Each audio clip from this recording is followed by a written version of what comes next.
Shalom, selamat pagi Bapak Ibu Saudara yang dikasihi Tuhan Yesus Kristus. Selamat kita berjumpa kembali dalam renungan pada pagi hari ini. Kita bersyukur karena kasih kemurahan Tuhan senantiasa Tuhan limpahkan bagi setiap kita.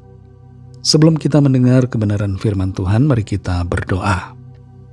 Bapa kami yang di sorga, Bapa dalam nama Tuhan Yesus Kristus, terima kasih kami bersyukur untuk penyertaan-Mu di sepanjang malam hingga pada pagi hari ini. Dan terima kasih untuk hari baru yang Tuhan berikan untuk kami jalani dalam berkat Tuhan. Saat ini kami mau mendengarkan sabda firman-Mu. Urapilah kami Roh Kudus supaya kami mengerti dan mentaati akan setiap kehendak-Mu. Dalam nama Tuhan Yesus kami berdoa. Haleluya. Amin. Saudara yang dikasih Tuhan, ayat firman Tuhan saat ini terdapat dalam kitab Amsal pasal 14 ayat yang ke-28. Tertulis demikian. Dalam besarnya jumlah rakyat terletak kemegahan raja, tetapi tanpa rakyat runtuhlah pemerintah. Saudara yang dikasih Tuhan, sisa makanan yang terbuang dari program MBG diperkirakan sekitar 10-20%, yang kalau dirupiahkan berarti sekitar 25-50 triliun per tahun. Angka ini menunjukkan betapa timpangnya skala anggaran program nasional dibandingkan dengan dana pembangunan daerah-daerah yang masih miskin di Indonesia, seperti Papua dan juga NTT. Di tahun 2026 ini MBG anggarannya menjadi 300 triliunan. Dan sayangnya program ini sering salah sasaran dan menjadi bertolak belakang dengan tujuan awal diadakannya program ini. Ada banyak sekolah yang jadi target MBG adalah sekolah-sekolah yang murid-muridnya justru mampu. Dan selain itu, makanan MBG tidak jarang terkesan asal-asalan dan justru gizinya dipertanyakan. Seharusnya pendidikan gratis bagi semua anak. Itu yang menjadi fokus dan prioritas pemerintah. Dan benar-benar gratis. Jangan ada pungutan, uang buku, komite sekolah, dan sebagainya. Dan kalaupun MBG mau dilanjutkan, maka harus dikhususkan kepada warga yang benar-benar kekurangan makanan dan kekurangan gizi. Kita perhatikan Amsal 14 ayat 28 ini. Dalam besarnya jumlah rakyat terletak kemegahan raja, tetapi tanpa rakyat runtuhlah pemerintah. Pemerintah adalah pelayan Tuhan dan sekaligus pelayan rakyat. Pemerintah bukan bos, tapi hamba. Dan itu sebabnya suara rakyat harus didengarkan. Jangan sampai pemimpin, pejabat merasa dirinya tinggi, minta dilayani. Menjadi pemimpin bukan kesempatan untuk meminta dilayani, tapi kesempatan untuk melayani. Dalam Roma 13 ayat 4, di situ dinyatakan pemerintah sebagai hamba Allah. Kata hamba sama artinya dengan pelayan.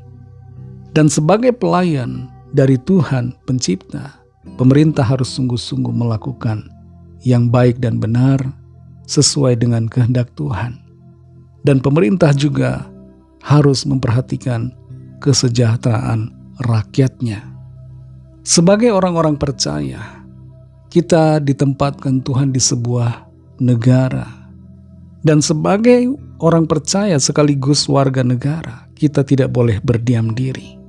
Firman Tuhan mengajar kita untuk bersuara, menyampaikan kebenaran dan keadilan, agar pemerintah dapat berlaku yang adil, bijaksana, untuk kesejahteraan semua orang. Sangat disayangkan ada seorang anak SD yang bunuh diri karena mengalami tekanan ekonomi, karena tidak bisa membayar uang buku di sekolahnya. Seharusnya sekolah tidak menagih kepada murid, tapi kepada orang tua, supaya murid dapat fokus belajar dan tidak pusing dengan hal-hal finansial. Dan terlebih daripada itu, sekolah negeri yang sudah gratis seharusnya benar-benar tidak membebani keuangan dari anak-anak didiknya. Saudara yang dikasih Tuhan, menghadapi situasi pemerintah kita saat ini, kita perlu berdoa agar pemerintah kita diberikan hati yang takut akan Tuhan, dan mengambil kebijakan yang mensejahterakan semua orang. Kita juga perlu bersuara, menyampaikan kebenaran, dan membela hak-hak orang-orang yang tertindas, yang sengsara, yang susah dan menderita. Di samping itu, saudara, di sisi yang lain, kita harus menguatkan diri kita supaya kita tetap kuat di tengah-tengah situasi kesulitan apapun, supaya tekanan, masalah, persoalan apa saja tidak akan membuat kita putus asa, tidak membuat kita depresi, karena kita tidak menggantungkan harapan kita kepada pemerintah, tapi kita senantiasa menggantungkan harapan kita kepada Tuhan. Tuhan beserta kita dan akan selalu menolong, membuka jalan. Karena itu jangan takut dengan berbagai keadaan. Jangan sampai kita depresi karena persoalan yang ada. Tetap percaya ada harapan dan masa depan di dalam tangan Tuhan. Mari kita berdoa. Terima kasih Tuhan Yesus, kami bersyukur untuk firman-Mu yang sudah kami dengar saat ini, yang memberikan kami kekuatan, menolong kami untuk mengerti setiap keadaan di bangsa kami. Kami berdoa buat pemerintah bangsa kami, berikan mereka hati yang takut akan Engkau, dan mengambil kebijakan-kebijakan yang tidak egois, tidak memikirkan diri sendiri, tapi memikirkan rakyat Indonesia, dan melakukan tindakan-tindakan yang baik, yang mensejahterakan rakyatnya, tidak melupakan orang-orang yang miskin dan yang sengsara, tapi senantiasa mempedulikan dan memperhatikan mereka yang memerlukan. Jamah hati setiap para pejabat di bangsa kami, supaya mereka memiliki hati yang mau melayani, bukan dilayani. Dan kuatkan setiap kami Tuhan, agar kami senantiasa berharap kepada-Mu saja, tidak putus asa di dalam segala persoalan yang ada, tapi tetap bersemangat, bersukacita karena ada Tuhan yang bersama dengan kami. Terima kasih untuk firman-Mu Tuhan. Berkati kami di sepanjang hari ini dalam tugas aktivitas kami. Berikan kami pertolongan, penyertaan, sehingga kami selalu berkemenangan. Lawatlah setiap kami yang sakit, yang sedang dalam pergumulan, persoalan apapun. Nyatakan kuasa, mujizat, pertolongan-Mu yang ajaib bagi setiap kami. Kami serahkan semua ke dalam tangan kasih-Mu. Dalam nama-Mu yang kudus, nama Tuhan Yesus Kristus, kami sudah berdoa dan mengucap syukur. Haleluya. Mari sama-sama kita berdoa, doa Bapa kami.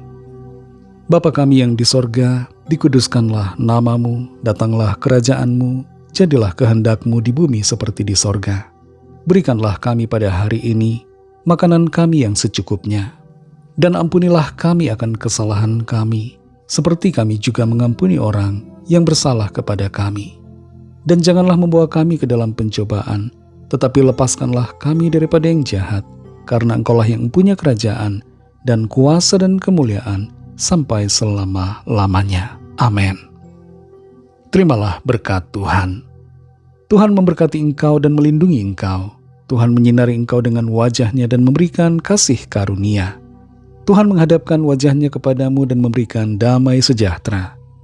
Berkat dan anugerah Allah Bapa, kasih karunia dari Tuhan Yesus Kristus, dalam persekutuan dengan Roh Kudus, menyertai saudara semua sekarang ini dan sampai Maranatha Tuhan Yesus datang kembali, dan bahkan sampai selama-lamanya. Dalam berkat nama Tuhan Yesus Kristus, haleluya, amin. Puji Tuhan, saudara yang dikasihi Tuhan, Tuhan Yesus memberkati saudara semua. Selamat beraktivitas dan sampai jumpa dalam renungan yang berikutnya. Haleluya.